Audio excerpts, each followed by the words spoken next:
I'm Diana Hiebert, the Curator of Learning and Community Engagement at the Reach Gallery Museum in Abbotsford, and co-curator of the group exhibition Ever Elsewhere, citing a Mennonite Imaginary. The exhibition includes artwork by 6 different contemporary artists with Mennonite heritage who explore ideas of migration in their work. In this episode, I want to share a little bit about the work of artists Amalie Atkins and Lois Klassen, who are both interested in the power of storytelling, whether that be historical, contemporary, or folkloric narratives. Amalie Atkins' work centers on the fictitious folkloric matriarchal society inspired by the old world of the Mennonites and Doukhobors who settled in Treaty 6 territory and the traditional homeland of the Métis.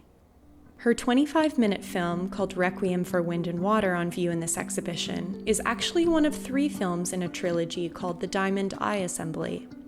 Requiem for Wind and Water follows conjoined twin sisters who battle a witch, a figure akin to the Baba Yaga of Russian folklore. With their twinned power, the braided duo seeks vengeance on the witch for the death of their mother. The twins sift earth like flour, baking it into breads, cakes, and other delicacies in order to lure their enemy to her demise. The sometimes violent and sinister tone of Atkins' fable conjures a sense of the ancestral trauma of persecution and forced migration experienced by historical Mennonite and Doukhobor communities. However, even as the folktale follows the well-trod narrative of good versus evil, it also unsettles clear demarcations between what is history, what is fiction, and what is real. On display near the film projection is a map drawn by Atkins that represents both real and fictitious locations that are featured in her film trilogy.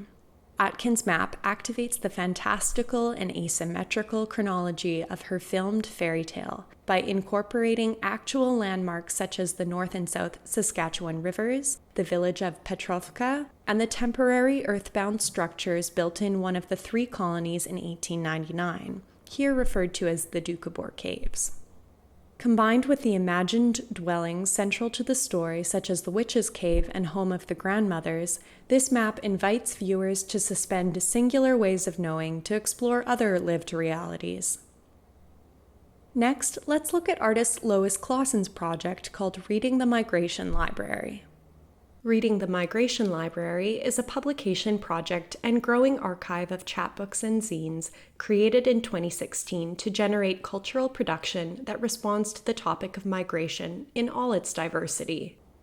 Poster versions of 6 books from Reading the Migration Library are displayed on the walls, with extra copies on shelves below that visitors are welcome to take away. A nearby table displays a few of the other books from Klassen's archive. The most recent addition to Reading the Migration Library is a result of a collaboration between Klassen and Vancouver-based Mexican-Canadian artist Carlos Colin called Tierra Libertad, or Little Mexico. This contribution to Reading the Migration Library is composed of 2 parts: a poster that chronicles a project to create mini libraries for Mexican migrant farmer workers in the Fraser Valley, and a book that contains a multilingual conversation between Klassen and Colin about Mexican foreign workers in Canada during the COVID-19 pandemic.